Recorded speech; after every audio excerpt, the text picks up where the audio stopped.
Баялаг бүтээгчдийг дэмжих холбоо Орхон аймагт ажиллах үеэр гэрэл хасаар чадваржуулах төслийг улсын тэргүүний жахлан сумд хэрэгжүүллээ.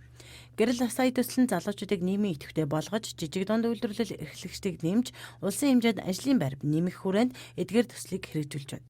Жаглан суманд болж байгаа жаргалантад гэрэл хасаа хөтөлбөрт маань залуучууд 5 төрлийн төсөл танилцууллаа. За энэс хамгийн ач холбогдолтой төслийг бол миний хувийнхээ хувьд бол иргэдийн хүүхдүүдийн боловсролоо чиглэсэн оюуны төсөл байлаа. Оюуны төслөөр дамжуулаад 10 жилийн ерөнхий боловсролын сургуулиуд дээр бол клубын системийг ажилуулах, клубын системээр дамжуулсан оюуны боловсрол олгох энэ төслүүд бол бас амжилттай хэрэгжих боломжтой. Шууд үр нөлөөгөө ийм ашигтай төслүүд харагдаж байна. Миний хувьд яг хувьяас хэлэхэд бол надад хоёр төслөө онцгойлон санагдлаа. Нэг нь бол хог хаягдлыг дахин боловсруулах энэ төсөл мэдээж ялгуул баялаг холбол хог гэдэг те. Нөгөөх нь болохоор махын бас тэгж англин ялгаж олон төрлөөр нь боловсруулж худалдаалдаг болсон байгаа шүү дээ. Тэгэхээр ногоог бас тэрэн шиг олон төрлөөр нь англин ялгаж худалдаалах энэ бас гоё бизнесийн санаа энэ сумаас гарч байна. Энэ Эрдэнэт хотоос гарч байна гэдэг нь харахуйчтай байна л да.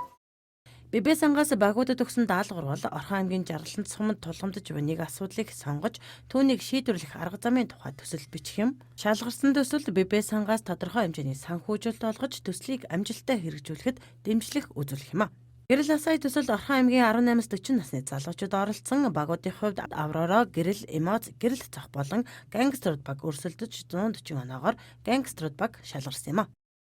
Гангстерууд баг гэсэн баг байгаа. Тэгээд баярлалаа төсөлгээд төслийг хэрэгжүүлж байгаа. Тэр нь ямар төсөл вэ гэхээр энд жаргалант суманд хог хаягдлын асуудал маш ихээр байгаа.